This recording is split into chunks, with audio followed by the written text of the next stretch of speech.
He was the youngest of 5, born on June 10th, 1925, to Amalia and Spiro Corgari in the village of Devicani in Albania. In 1944, he left Albania and he went to Yanina.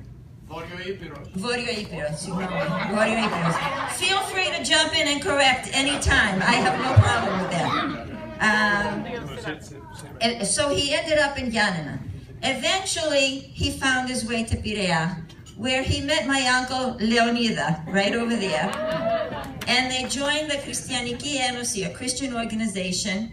They became very, very close friends.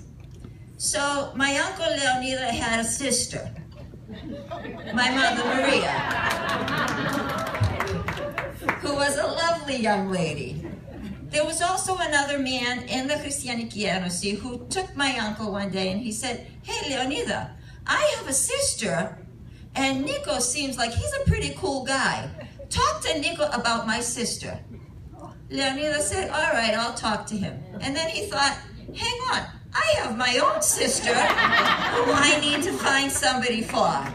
Let me think about this.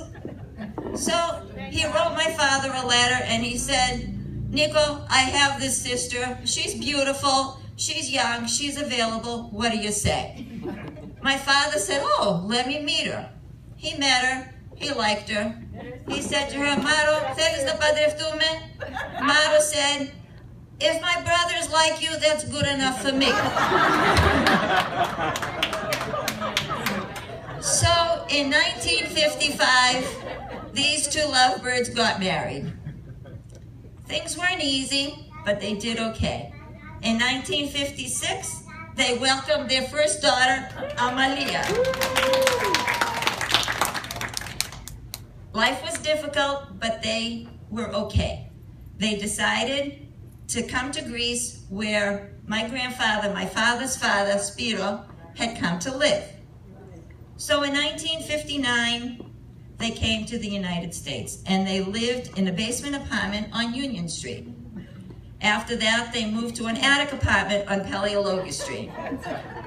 With no language, he went looking for a job using a dictionary so that he could communicate with people. And he worked in the leather factories of Peabody with a whole lot of other people that came here at that time and are still working in leather factories. In 1960, they were blessed with me. I came along. You got more applause than I did, I have to say. Eventually, they bought their first home on 2 McIntyre Court. My father was flipping houses before anybody knew anything about flipping houses. He would buy the worst house on the street, fix it, sell it, and then buy the next worst house. And then after, so he bought number 2, he bought number 5, he bought number 7. It was a great neighborhood. We stayed there for a long time. That's how they made their money. They flipped houses and they worked in the shoe factories, both of them together, and they worked hard. They raised myself, Emily, and they took care of my grandfather. Adding my father and my mother coming here added years to my grandfather's life. I know. I'm good.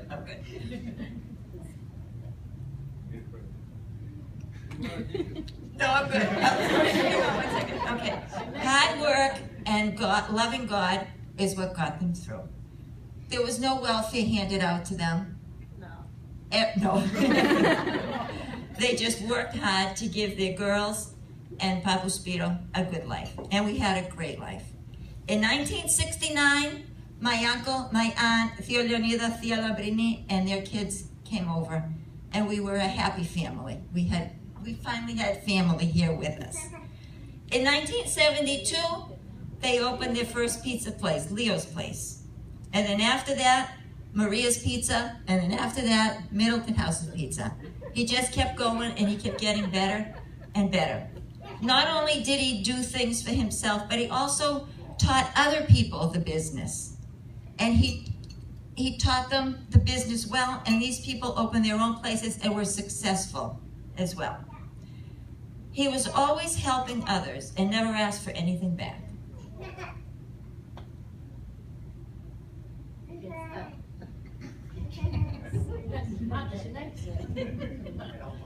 You can do it. No thank yous, no accolades. Okay, I'm getting it. He's everybody's cheerleader. Growing up, he may not have always agreed with the decisions that Emily and I made, but he always supported us. He always said, I'm going to be with you. I'm your spare tire. You always say that, spare tire.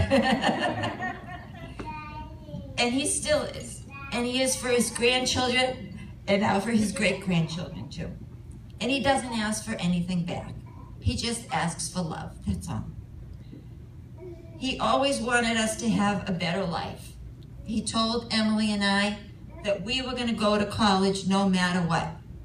And he wanted us to be teachers so that we didn't have to send our kids to babysitters. We would be home for snow days, for vacation days, for summer vacation, and we'd be home at the end of the day for our kids when they came home from school. Emily thought that was great. Days off with my kids, this and that.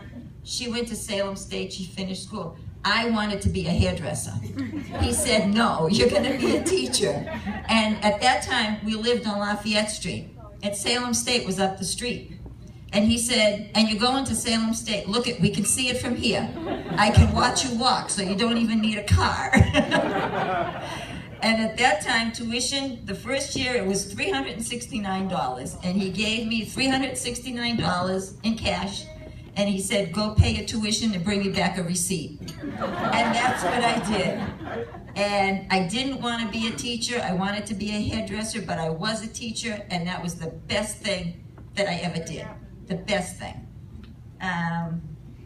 Well, marrying Kenny was the best thing I ever did, but that was the second one. Yes. In 1998, he was very honored when Father Andrew invited him to be a cantor at the church. Next to his family, being a chanter at the church is his passion. In 1984, he became a Pappou for the first time. And in 2014, he became a mega Pappou for the first time. His greatest advice, excuse me, is there a napkin or a tissue around here? No? Okay, keep that. I'll get you. His greatest advice was, family is a circle. Never break that circle. Help people when you can. Never stop trying to learn and better yourself. Above all, everything you are and everything you have is by the grace of God. Always be grateful to Him.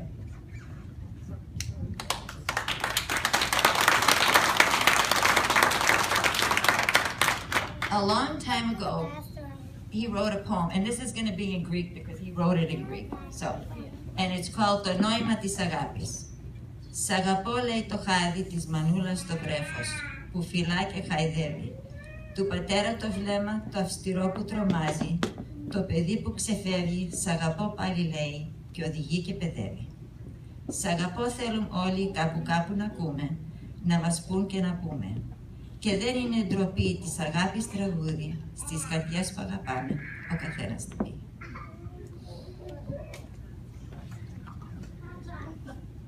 Okay, one more time. Here we go. Okay, so this is our dad, a devoted son, a loving brother, a dedicated husband, supportive and nurturing father, adoring Pappou and mega Pappou. He's our superhero 2.0. We're so blessed to have you, and we love you very much.